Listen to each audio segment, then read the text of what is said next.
The broadcast is now starting. All attendees are in listen-only mode. Okay, hi everyone. Thank you for joining us for our May webinar. We are very excited to have a special guest today.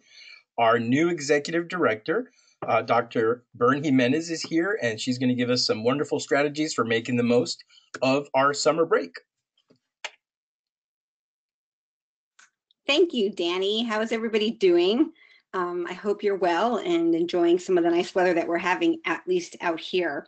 As some of you know, I'm the incoming executive director for UCEA, so I was thrilled and jumped at the opportunity to talk to all of you, or talk with all of you for the next, hour to talk about, how do we handle all the sudden freedom that we have once the summer starts.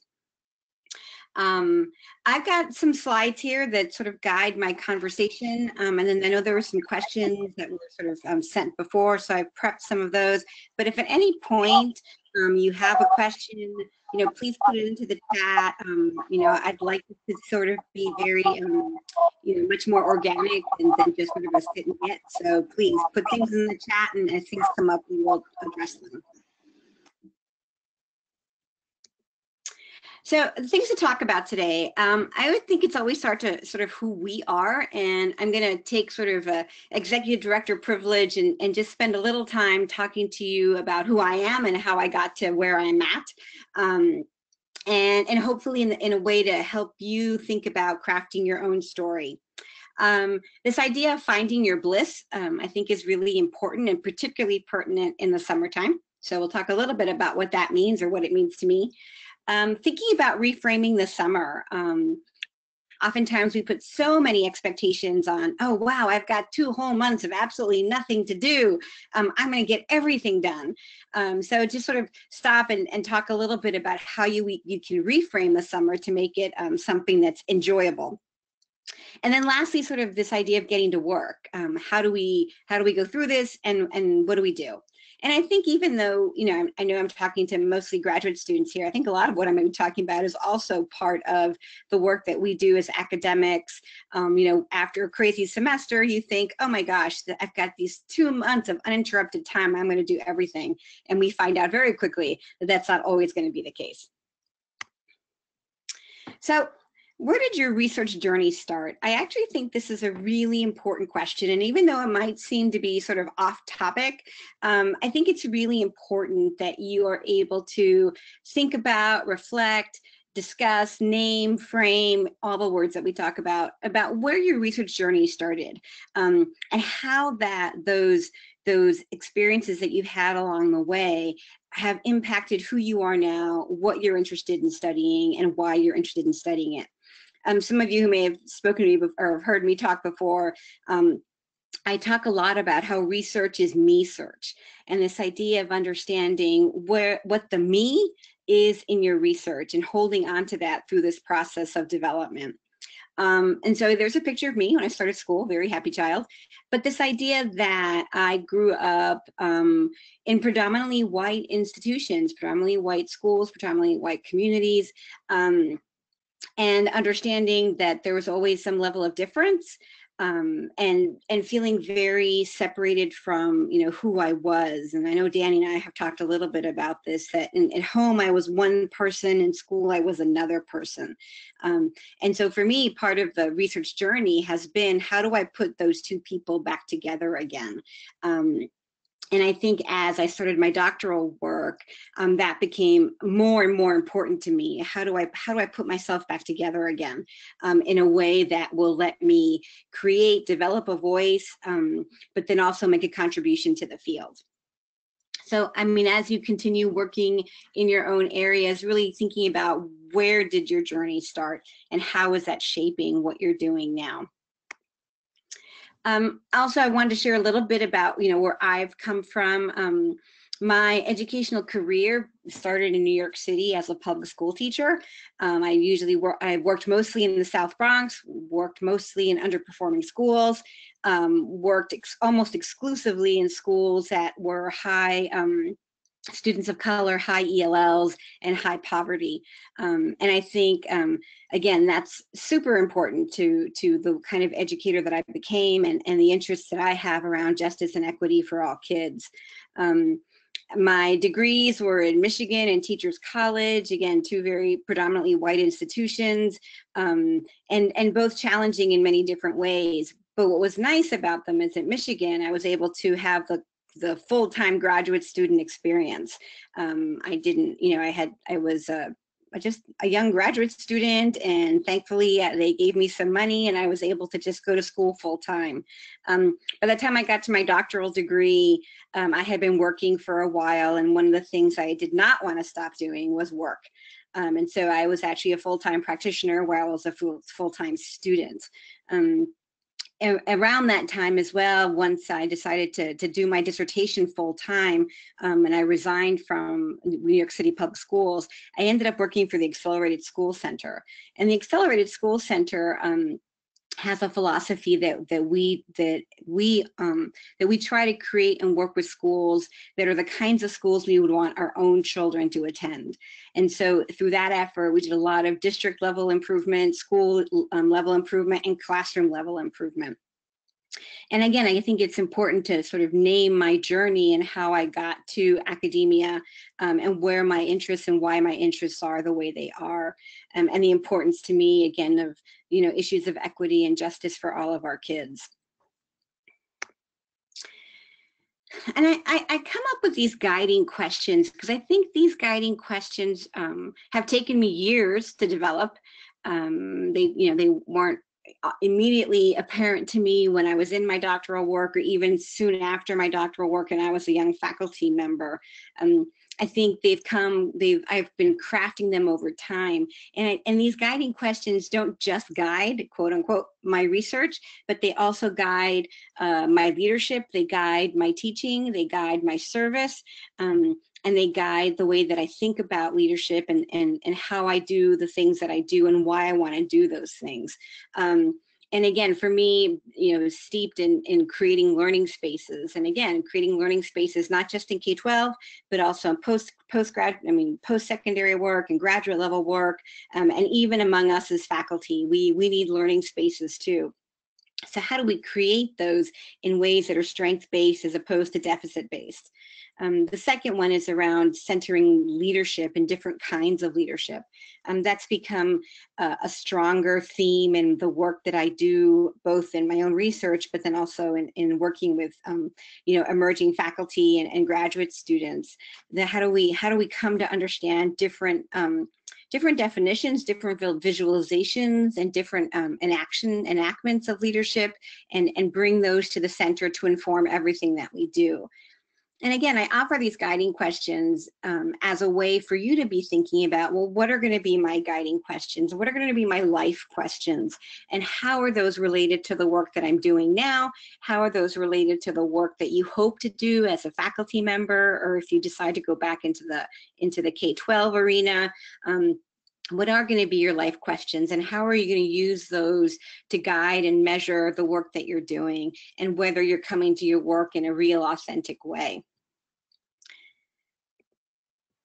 And so, sort of putting that framing and letting you get a sort of a window into the way that I think about things, it shouldn't surprise you that I think it's important that we reframe the way that we think about the summertime. Just recently, I was talking to an administrator, and he said, "What are you doing over the break?" And I was kind of a little miffed at them, because I thought, you're an administrator, you know full well that we don't take breaks in the summertime. And if anything, the summertime is often posed as the time when we are the most productive. And so this idea of taking a break, which is sort of stopping and being able to sort of, sit outside and watch the birds and the flowers grow, is almost a misnomer and can often do injustice, I think, in the way that we think about that time. But I would ask you to think about this time and taking a breather, and the options and the possibility of taking things a little slower. Because full well, you're graduate students, you absolutely know that the work doesn't stop. But maybe in the summer times, we can actually think about slowing it down a little bit and resting and relaxing and taking care of the things that we haven't taken care of during the regular year or the academic year because we're constantly on go.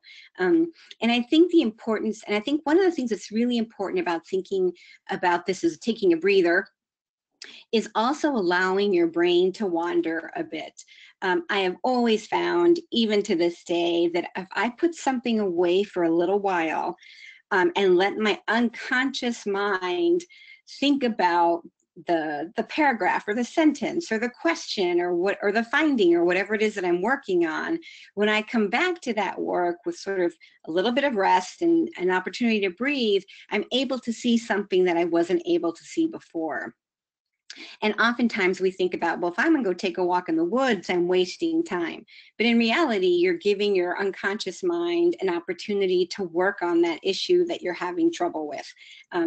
And you come back and you've had a lovely walk outside, and you come back and all of a sudden you have this insight and you can get back to work. So I think it's important to thinking about, again, what Thich Nhat Hanh says here about relearning what it means to rest and relax and making that an important part of the work that we do. And it's as important to what we do as anything else in this process of finishing your doctoral work, of becoming an academic. And I think in a way it kind of takes the pressure off of us. Was like, well, now you're on summer break. Either you have to do everything or you have to do nothing. And of course, the reality is you have to do something in the middle. So thinking about this as a breather, an opportunity to slow down, I think might be a more productive way, in quotes, way of thinking about the time that you have this summer. I wanted to also just touch upon the aspects of our work. And you all know this, but I wanted to sort of also put this front and center, because we know that the work doesn't stop, but there are moments of different kinds of productivity through the process of our work. And of course, and you can start this circle anywhere you're at, but this idea that you're constantly thinking about your work. You're constantly trying to turn the kaleidoscope and see how many different ways you can think about your topic, your problem, the literature, whatever it is that you're doing. And then of course we spend a big chunk of our time reading, and making sense of what we're reading and finding connections among the things that we're reading, and taking notes and doing all the stuff that we need to do to ground our work and to increase our levels of expertise. I think we also need to give ourselves time to imagine. I think oftentimes we forget that the work that we do as researchers, and certainly the work that we do as writers, is creative. This is creative writing. You have to, think about different ways of putting ideas together, different people to include, and the kinds of questions you ask them. So there is this very imaginative, creative part of our process that I think we don't pay enough attention to, because we're so, we're so driven by the need to read and write things. And then of course the writing, and the writing can happen throughout this. I mean, this is probably more of a Venn diagram with, or like those spirogyra things. It's like a Venn diagram with lots of overlap, but that's hard to represent. And so, you might be writing throughout this. As a graduate student, I kept a research journal that was separate from any other kind of writing that I did, either for classes or for my own research, or even writing that I did in my own diary. I'm a writer. And so keeping a journal, and so for me, the writing was sort of mostly like it touched upon all of these things at the same time. But that's one form of writing. The other form of writing is the more serious writing that we do, learning to write like an academic, learning the organization of writing like a scholar, learning the tone. All of those things are an important part of the writing process. And depending on where you're at in your graduate level work, you may be more or less comfortable with that idea. I was recently talking to a graduate student, and they were telling me, like, what should I be reading to write? Because I can't get this kind of writing down. And I said to them, one of the things that helped me was to think about writing as a completely different genre. than any other kind of writing that we do. And so when we write poetry, that's a genre of writing. And even within poetry, there are many different kinds of poems. There's sort of, narrative writing and fictional writing, and those are different genres of writing. Academic writing is a different genre. And to the degree that you have skills that you can bring to that genre, that's obviously really important, but then also understanding you have a lot to learn about writing in that genre. Just because you write two lines that rhyme doesn't necessarily mean that you've written a poem. So it's the same way with learning and understanding how to write as a scholar. And then the other big piece of the writing that we often don't think about specifically as part of our work is that the idea of going back, rereading, editing. Those of you who are in your proposal or dissertation level, that your chair will be constantly giving you things back for redrafting and editing and revising, and that's part of the work as well. And all of us do that. So I think naming that's a really important thing. And so in addition to sort of naming this process for all of us, I also wanted to have you look at that and begin thinking about the work that you do this summer in these different areas, giving yourself time to think and imagine, giving yourself time to read, giving yourself time to write, and all of that goes with it, I think is one way to be able to organize your time this summer, understanding that, you may have to go back and reread something. For me, clearly this is not a linear process. And I know for students who are more comfortable with linear modalities, this is a hard thing to learn. But it is very circular. But again, thinking about how am I going to organize my time, this might be one way to help you do it. I'm going to give myself 30 minutes to think, and then I'm going to give myself the whole afternoon to read some things. But if you do that, you recognize that all of those are important aspects of your work. And if you're sitting there imagining and working on your conceptual framework, you're not wasting time. You're actually doing something that's really important to this entire process. So Danny was kind enough to send me some questions to think about. And so I'll sort of just go through these and try not to be too repetitive. And I think one of the things I wanted to say at the beginning of this was a lot of these answers are going to start with the phrase, it depends. Because again, you each have, we're all people, but we all live in our specific contexts. And so, I can talk generically, I can talk about some of the ways that I've done this, but a lot of the answers are going to be, not a lot of the answers, but some of the framing of this is going to be, well, kind of, it depends. But I'll just go through them anyway. So what should be on my agenda this summer? I think the first thing that came to my mind when I looked at this question was the idea of rest and thinking about resting. And resting is going to mean different things to different people. Some people are going to want to sit and play with their dogs, and that's how they rest. Some people are going to want to, spend some time painting or go visit family or whatever it is. But I think an important I don't know, if you think about having hooks, an important hook that you want to, spend some time on is actually resting. And again, it goes back to this idea that I said before, that by allowing yourself to rest, you allow, you're not just sort of conserving energy and not focusing wholeheartedly on the one thing that you're focusing on, but it also gives your unconscious mind an opportunity to be thinking through the things that you're consciously letting go of. So I think rest is really, really, really important. And I think being able to not feel guilty about that. I think just recently, this past Sunday, I realized I purposely left my phone in another room and spent most of the day actually, just being present with my family. And I didn't check my emails, and I didn't, work on anything of mine. I didn't look at any of my students' work. And And I think maybe for the first time, it's probably the first time I've done that. I've taken a whole day, quote unquote, off. But it was also the first time that I didn't feel guilty about it. And I've been doing this for a while, right? So the fact that it's taken me this time to take a day off and not feel guilty should tell you the level of expectations that we put on ourselves. But I think, again, so the idea of putting rest on your agenda, I think, is really important. I think the other thing goes back to that, to this slide, right? To thinking about how you organize your time around this. And again, people are going to do this in a different way. They may say, I'm going to spend all my day thinking, and then tomorrow I'm going to spend all my day reading, and the day after, and that might work for some people. For some of you, you're going to say, I'm going to do a little bit of each of these during the day. And some of you may be like, I'm just going to randomly figure out from these things what I'm going to do today.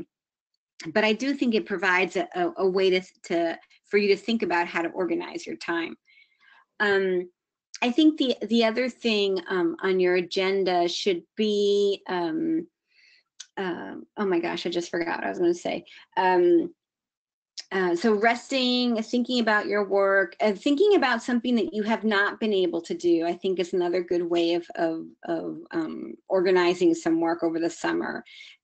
Either be it something that you've meant, a book that you've meant to read that's sort of tangentially related to your courses or your research, and yet it's been sitting on your desk all this time, and every time you look at it, you're like, I've got to read that. Go ahead and read that. So thinking about what you haven't done as a way to, add that to your agenda for the summer. I think the other thing is that, again, it's going to depend on how you are and who you are. I was very, as a graduate student, I was much more organized than I am now, probably. But back then, I would tell myself, my writing, I did my best writing first thing in the morning. And that's when I would do it. I would walk in and I'd say, I'm gonna sit and write until I'm tired. I usually would measure my time listening to an album or something. Back then we had CDs. Now you can just stream them.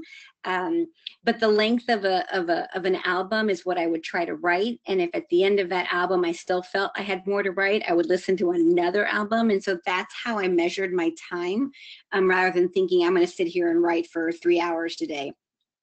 And sometimes I'd listen to one album, and sometimes I'd struggle to listen to one album, but I'd make myself try to write the entire time.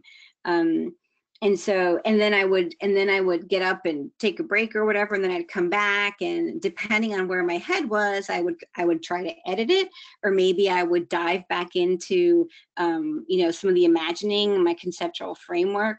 I usually try to do my editing when my brain might be a little more tired, or when after our dinner I'd come back and I'd edit something from the morning. Because I think that's, I had less creative energy in the evenings. And so that's when I would do some of the more technical aspects of writing, or even technical aspects of reading. Maybe that's when I would do an abstract of something that I was reading, as opposed to trying to dive into an article and read it and try to understand it. And so I think, chunking your time up in ways that make sense to you is also, that's where the it depends is.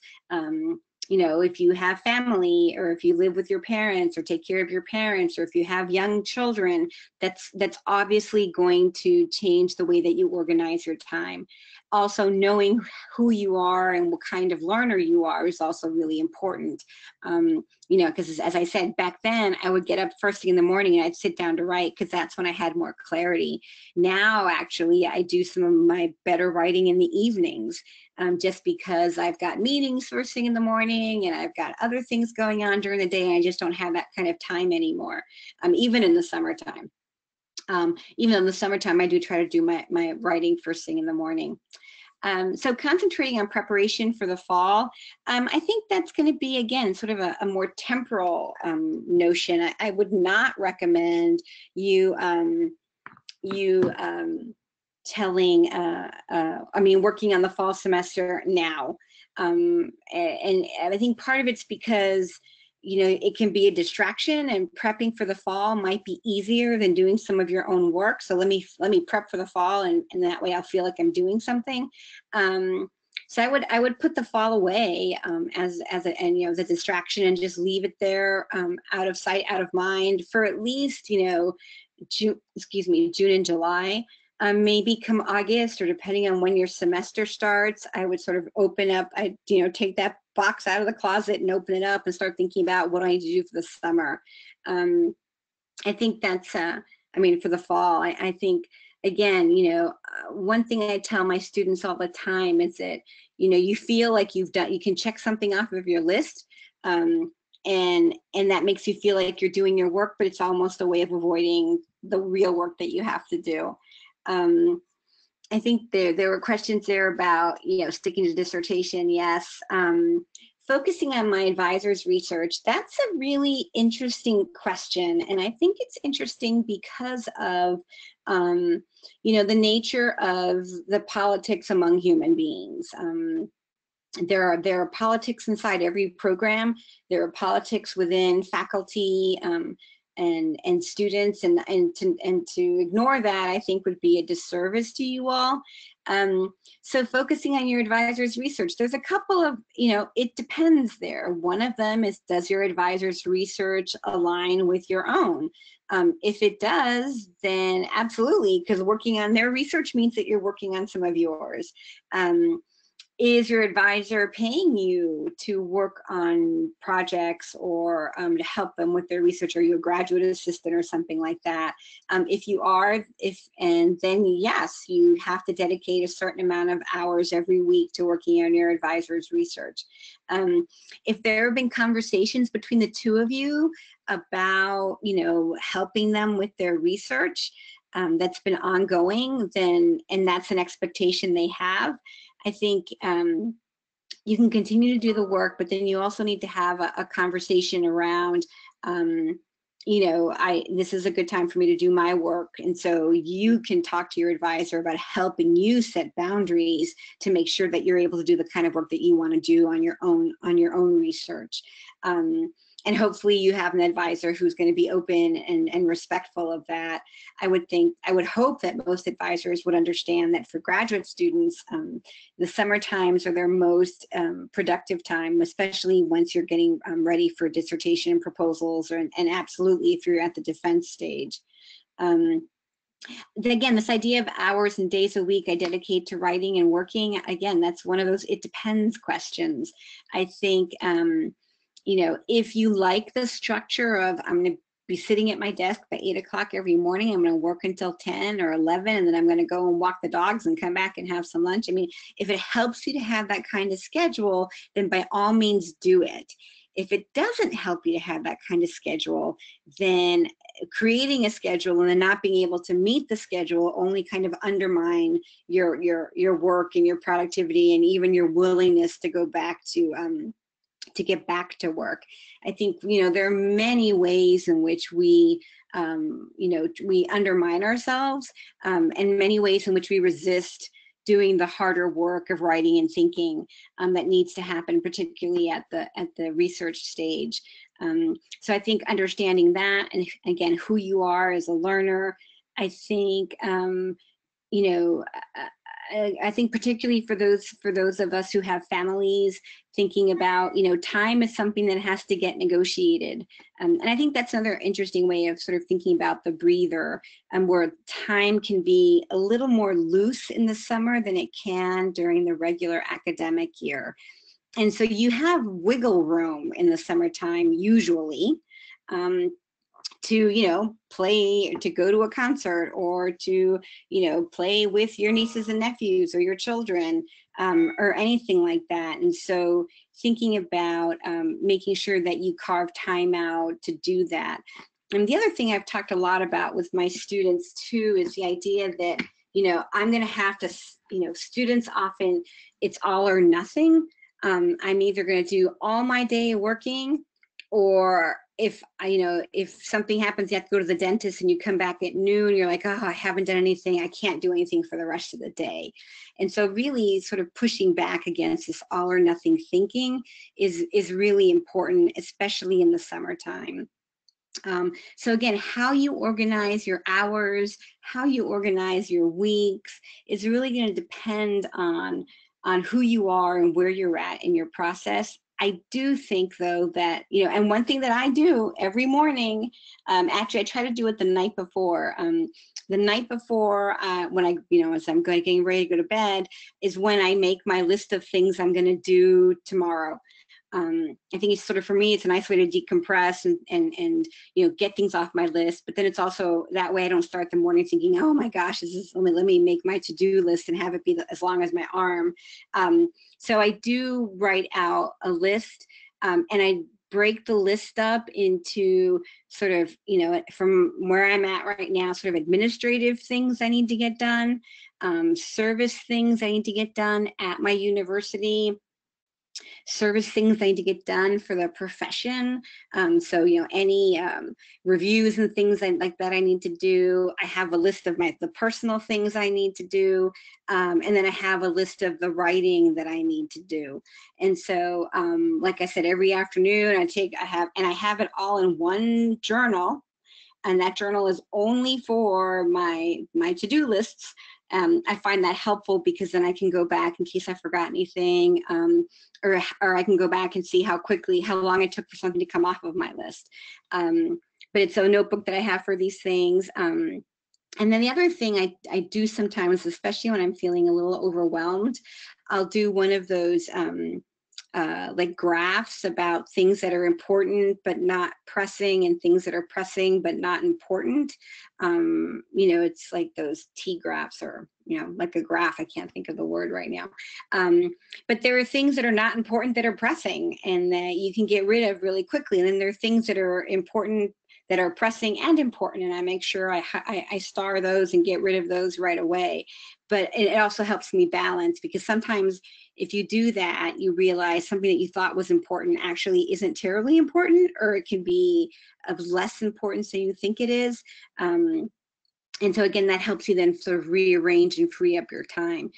But I think the other thing too is the idea that, we're in this process, you shouldn't have to give anything up.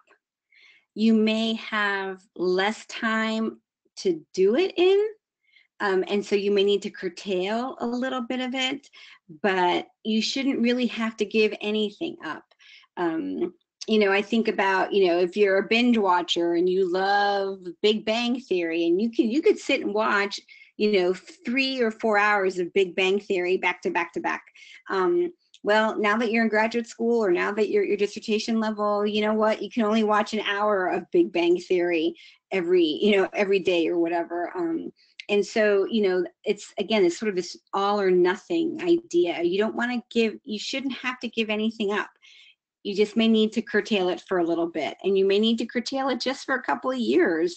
And then when you're done and your doctor so-and-so, you can go back and binge watch Big Bang Theory all you want, unless you become an academic, in which case don't do that.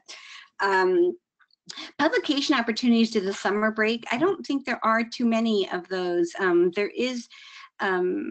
There aren't sort of deadlines in the publication world that come up with like, okay, something needs to be done by June or whatever.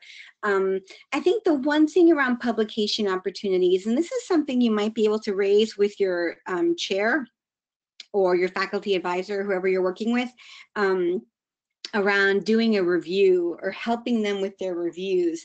I sit on several editorial boards, and I'm an associate editor for EAQ, and we're always asking people to do reviews, and we always wonder about, should we include graduate students in the review process? And most of the time we fall on the answer, we fall on no, not really. But that doesn't mean that you can't work with your chair to review something.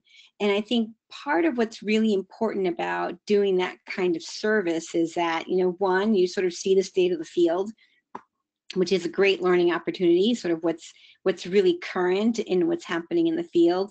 It gives you an understanding of how different scholars use different approaches to their writing, to organizing.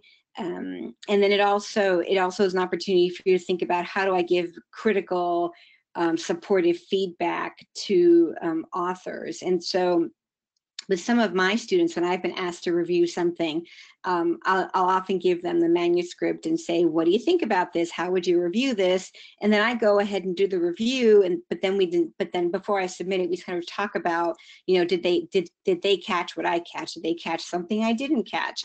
And so that's a really good opportunity to get insight into the publication world.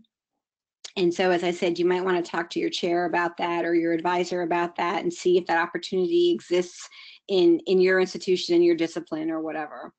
The question about reaching out to senior scholars for feedback, I think that's that's also a sensitive one, because the last thing you want to be doing is reaching out to senior scholars before you're actually ready to work with them, or to talk to them, or to hear from them. I always, as someone who, people reach out to me occasionally, quite a bit, I really appreciate those graduate students who reach out to me with a specific thing, a specific question, or a specific dilemma, or a specific opportunity, and can you help me think this through? I like that. Having, someone who I don't really know kind of reach out to me and say, hey, I'd love to talk. I don't know what the purpose is. I don't know where we're going with this. And usually I'll sort of push back a little bit and say, tell me a little bit more about what it is you'd like to talk about. And so I think, number one, being careful about how you construct any request to a senior scholar, and the importance of having a relationship with that person before you necessarily ask for feedback on their work. Just this past AERA, someone who was in their first faculty position in their first couple of years came and asked me, knowing that I've been on editorial boards, they were sort of not sure how to break into some of these journals, and was very worried that their work wasn't, going to be of the quality that they thought it needed to be. And so they were asking me some sort of tips and advice. And I said to them, after we talked for a little bit, I said to them, why don't you just send me the manuscript? I'll give it a real quick look, and I'll give you some honest thoughts about what I think you need to do with it. And they were of course really grateful, and they sent me the work, and we've had an interesting conversation going back and forth a little bit about the manuscript. So again, this idea of like having a relationship, even if it's a short one, and then having something very specific to ask of them, I think is probably more important than when you ask it of them. Also understanding that for many senior scholars, they're not going to be responding to emails as quickly as they would during the fall, for the same reasons, right? They're taking their breathers, they're not teaching, they're spending time traveling or writing or being with their families. And so it might be hard to reach out to a senior scholar in the summertime. Most of us have that I will be away and not checking my email vacation alert, but oftentimes people don't. And so I think if you can reach out to them with a specific purpose, and you don't hear back from them in a couple of weeks, I think you can reach out again, understanding again that they may be doing their own thing in the summertime. So I think, it's going to depend on what your purpose is, what your ask of the senior scholar is going to be, and, even, like I said, is more important than whether or not summertime is a good time or not. What else can you do to add to your CV? I think part of that also depends, again, it depends on what your long-term goals are. If you want to be a faculty, then I guess, looking for opportunities either within your institution to be an instructor, or, or serve on some graduate committee is going to help with your CV. If you want to go back into the K-12 arena, or want to go into the K-12 arena, then thinking about, well, what's going to help, prepare me for that. I think the other thing is that you want to be careful there, because that could be a big distraction. If I'm busy being an instructor over the summer, then that's time and prep that you're not working on your own research. I had a faculty member when I was doing my doctoral work who was like, the best dissertation is a done dissertation. Being Dr. So-and-so is much better than being, Mr. or Ms. So-and-so. And so you really kind of want to, be thinking long term like that, absolutely, but don't lose focus on the task at hand. And for many of you, the task at hand is working on your qualifying exams, working on your proposals, working on your dissertation. And that should be what you're really concentrating on, especially, as I said, especially in the summertime, because for many of you, especially if you're full-time students, the summertime can be your most productive time to do this kind of work, to do your own work in the summer. What lessons have I learned? I think I've talked about, quite a few of them. I think taking it easy is important. Taking care of yourself is important. Taking care of other people is important in the summertime. I was talking to, a student and just, starting college, and I said to them, you want to be careful, because the things that you regret in the long term are the things that you didn't do, probably more so than the things that you may have done or may have done, not so well. And so I think that's important to think about your summer work. Can you take a couple of hours off and go to a friend's barbecue on a Saturday afternoon? You probably can, and you need to give yourself permission to do that. And is that something you might regret down the road? If you don't go, maybe, but will it matter much to your work? Again, probably not, because you're gonna come back having relaxed and been with friends and gotten the support and the curiosity of your families. And I say go for it.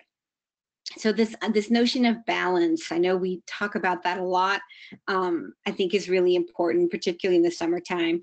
And I remember one time I was talking to my dad about it, because when I was living in New York and my niece and nephew were younger, I would come and visit them once a month, and my dad was like, "You're such a pushover." Because if my niece and my nephew or my brother, my sister-in-law needed something, or if there was a concert or there was something, I would volunteer to come. And I said to my dad at one point that I do it when I can, whenever I can, because in that way people understand that if I can't do it, it's because I really can't. And so having that kind of generosity with your time is going to be important to you in the long run, and it'll certainly make you feel good in the short term. At the end of summer, how do you know you were successful? I think that's a great question. And I'm, that's, it's going to depend, I think. Do you end the summer rested and ready to get back to work in the fall? Then I think you've been successful. Have you been able to, bang out an outline of your chapter 2 that you think is really good and you're ready to keep working on it? Then I think you've been successful. If you've, again, whatever it is, whatever measure that you're using, and I use that very gingerly, you want to be successful. I mean, sometimes I'm like Sunday, as I said before, when I didn't do anything, I felt really successful that Sunday. I felt like I had done a really good thing. And I felt that I had been really present for my family, and that was important to me. And at the end of the day, I thought that Sunday was really successful. Am I going to do that every Sunday? Probably not. But in that, that decision that I made, I felt good about it, and I felt that I had done it well. So again, understanding that you're going to have a certain set of goals that you're going to set.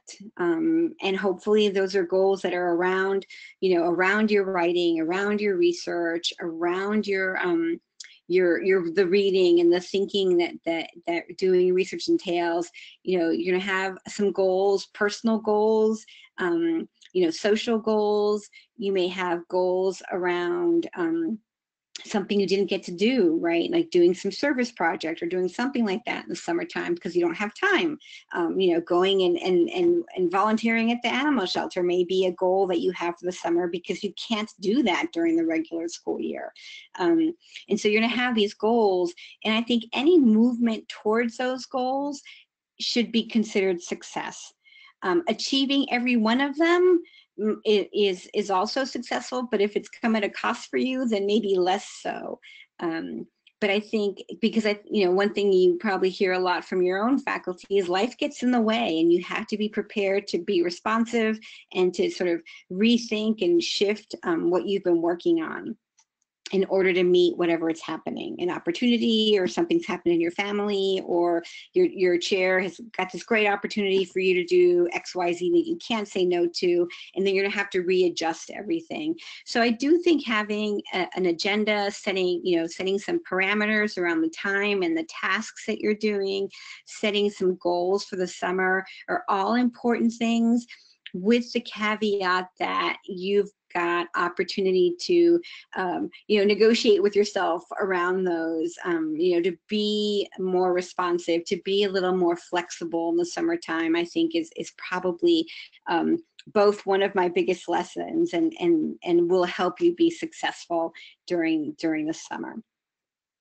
I think at this point I had if there were other questions that may have come up in the chat or that you may have right now, I'm happy to respond to any of those. Dr. Bern Jimenez, thank you so much. That was incredibly informative. And I can say that you answered the questions that I provided and all the new questions that came up during the webinar. I have a list here. I kept just, scratching everything out. So thank you for being so thorough.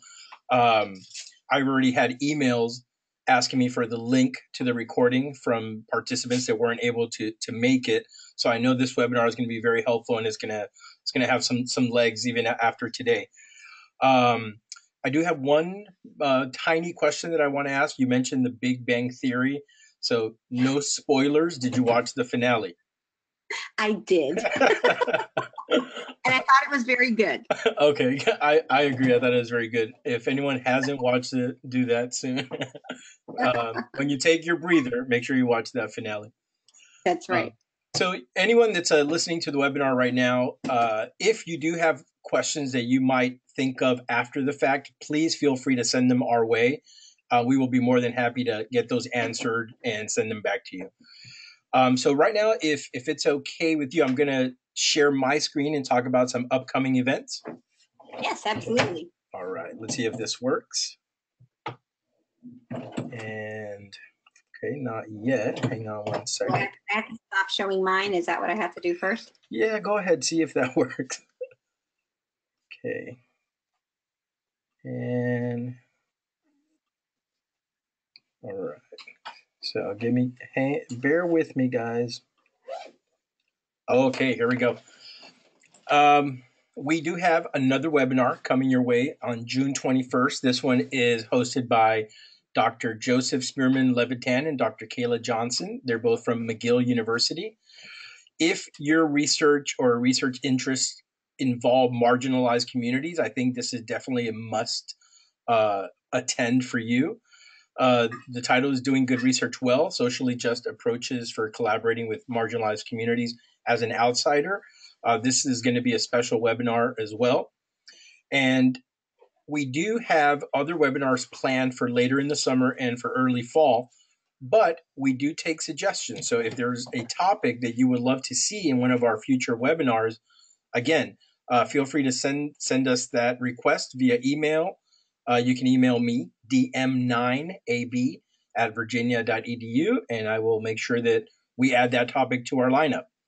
And of course, in November, we have our 2019 UCA annual convention coming up in New Orleans, Louisiana this year. Registration is open. So you want to start that process, make sure you can find lodging. If you're a graduate student, you want to be on the lookout for the link that we will provide to help you with your lodging search. So that should probably be going out at some point in the very near future. Okay, be on the lookout for that. I think at this point, maybe I will ask Dr. Bern Jimenez to maybe give us some final thoughts before we say goodbye. Yeah, I mean, I think, it's great that I get to start my tenure as executive director talking to graduate students or hopefully, sharing with them, some of my experiences. I think it's really important as executive director and as, quote unquote, a senior faculty person, to stay connected to graduate students. You are the future of our field. I think it's important that we as sort of senior scholars, and I use that term loosely, keep that in mind and make ourselves available to graduate students. So I think, as you have questions, you know, as I said, feel free to send me an email, stop me when you see me at UCEA, invite me to a session that you're having. I'm happy to do that. I think, part of that goes back to my deep roots as an educator in K-12, and thinking of myself as a teacher. And I still think of myself as a teacher. And so any opportunity I have to either teach or learn, I am open and happy to be a part of. I think, I hope obviously that you have a good semester, a good summer. I hope you have a summer that's productive, but then also maybe a little disruptive. Do something you wouldn't normally do, go ride a roller coaster or whatever. And find some time to think about, as I started with this idea of where does your research journey start. I hope you have some time to think about that, and and hopefully that process helps to ground the work that you're doing now, and helps you maintain that sense of passion that you have around doctoral work, and around your research. And so, feel free to reach out. I'm really excited and thankful for all of you for being here. I can't wait to formally be the executive director of UCEA, which is just one more week. And I look forward to seeing you. So definitely, as I said before, please stop me. In the meantime, enjoy your summer. Okay, before people sign off, this is Holly.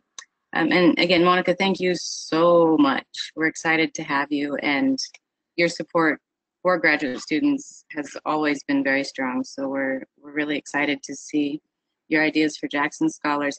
I wanted to remind everybody that the 24th Annual Values and Leadership Conference call for proposals is up, and it's very short.